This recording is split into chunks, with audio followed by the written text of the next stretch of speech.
I've been an IIT faculty for 10 years, and those are days when we produce very good students. Good students today are seen as those who have sold billion-dollar companies and so on. And one of these fellows came back to IIT Kanpur in recent times. And obviously the then director, like a traditional academic, asked him, which of the courses that we taught you here are useful to you today and which are not, and so on. And this fellow said, none of the courses taught to me are useful to me today. And the director's face fell like this. But he says, but I would not have been where I am today without any of the courses that was taught to me. Now the point is, it's not the course or the content that is important. It's what you can do around it. And I think this is what is very, very important, that when we are talking about this, as Judith said, Simon, the information is there.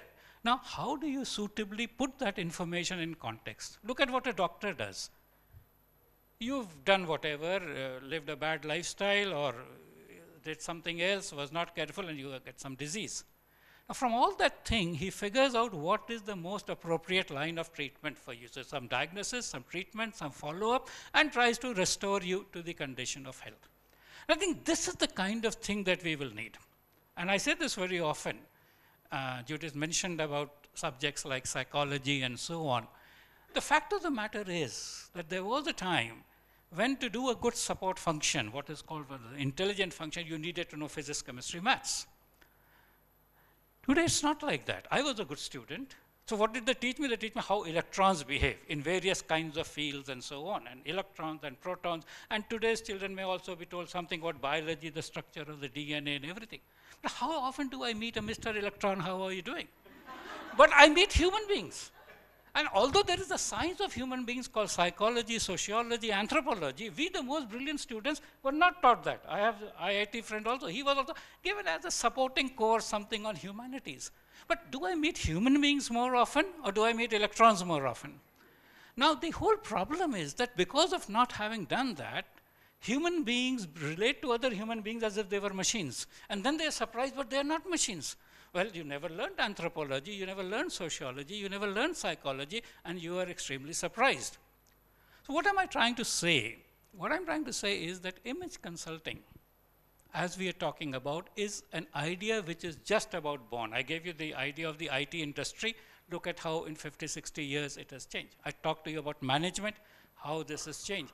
So many of these things are going to go through a fundamental involvement. So first of the thing that I said was that it is no longer your technical skills that are not even important. I think they don't count. See, Arake said if there are 500 engineers, they will choose a person with some skills. They will not look at the engineering thing at all. Now, I don't know from the looks of you, many of you may not have a science background. How many of you have a science background? Oh, fairly good number. So I thought all of you were literature and history and psychology. Good. So in science, you know, one of the tougher subjects is chemistry.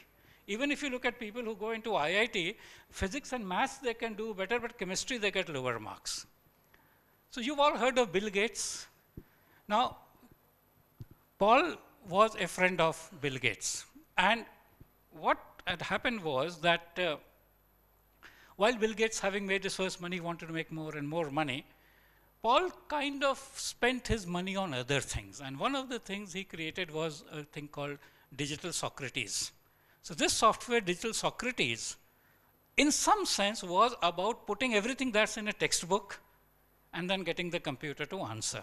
I'm sure Judith doesn't like the idea that all this goes into a textbook and the computer answers. But if that is all that you are going to do, that all that information you are going to repeat, then that will be done by a piece of computer. So in the US, there is something called the advanced placement test. So if you do the simple SAT, you go to the first year of the 4-year college. If you say I'm very good in a certain subject, you can take an advanced placement test and you go to the second year of college, which is seen as an advanced standing. It's therefore a slightly tougher test.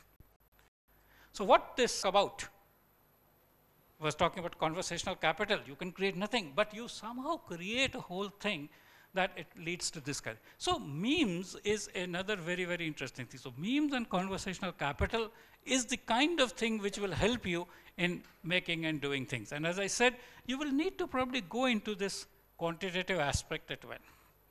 The other thing is that the looks will not be enough. again, going back to Shakespeare, I think it is in Macbeth that it says that it's hard to find the mind's expression on the face. He was a gentleman on whom I placed my utmost trust.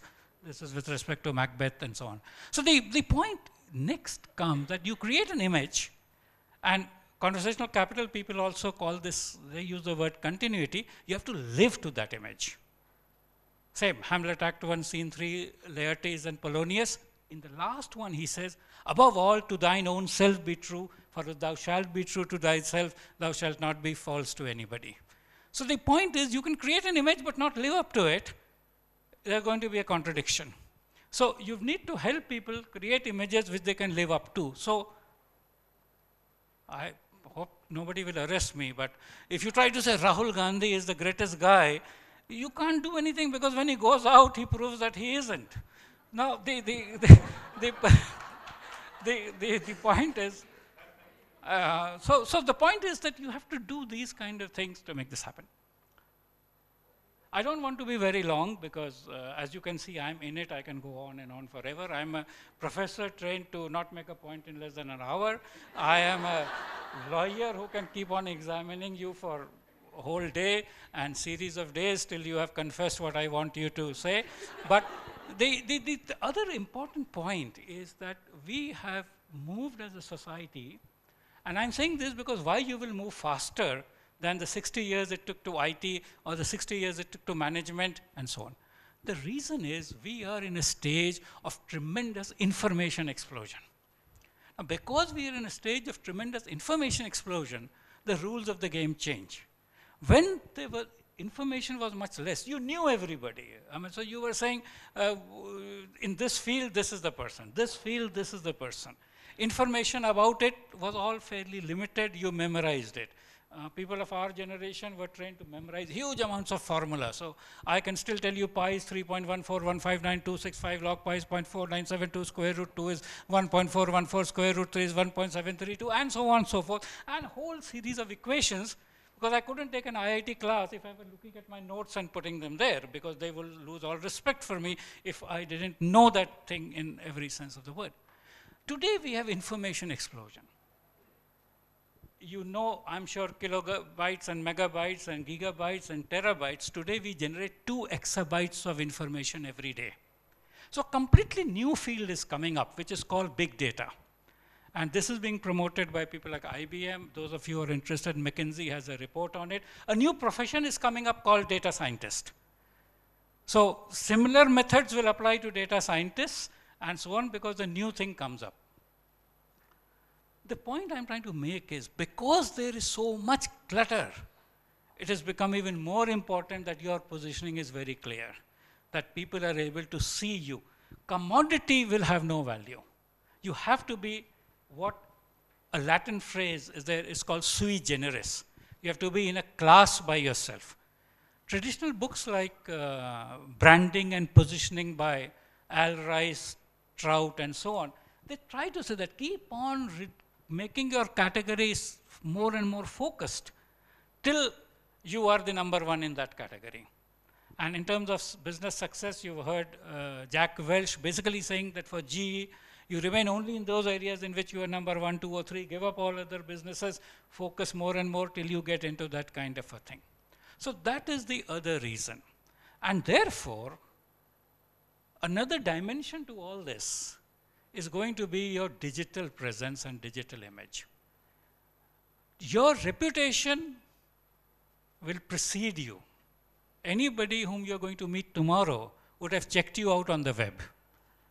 And this is very interesting. I share with you, some time ago, about 10 years ago, I was doing something, and there was somebody who was a fairly successful businessman, and he would have been a possible investor for me, etc., whatever. And I checked on this thing. I met him before this meeting. I said, let me check.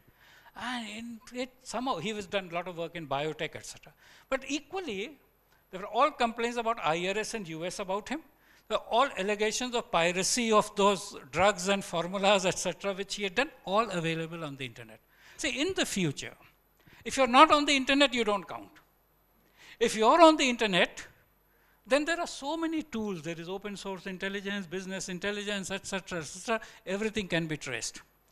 And in fact, this is so much that in about 5 to 10 years from now, nobody will ask you for a CV. You just say, I'm interested. They will just do all the analysis and they will have a report of everything that you have. Because including participating in discussions, in forum, and so on and so forth. So make sure that when you're talking about this image thing, the digital presence aspect is also included and so on. And maybe we can have additional modules for it. Many of you know social media optimization, SEO optimization, presence. See, the problem is people have their websites, but is the website or Facebook page or the conversations in which you're participating reflecting the image that you're setting out to be? If that image, your digital image and your image in person has a contradiction, you're again going to be in the same problem with which we started. So these are a few of the thoughts that I thought I'll have. I'm very happy to have supplementary questions or interactions and so on. Normally in familiar territories, I first begin with questions.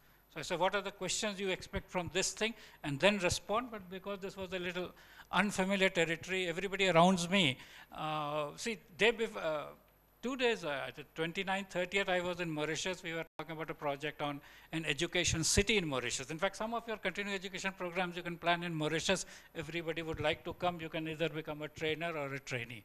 Yesterday, I was in some conference on superconductivity, 100 years or so. So when I told, especially my wife, that I'm going for an image consulting, and she said, what is that about? I said, this is about how you dress yourself. She said, you talking about dress? Because I have a standard code of a white shirt and black thing and so on and so forth, and also the same thing. So you will see 25 white shirts in my thing, and they can't understand this. So I fully appreciate your thing. But I was very happy to hear that men are diamond shaped, because after all, a diamond is a woman's best friend. Thank you.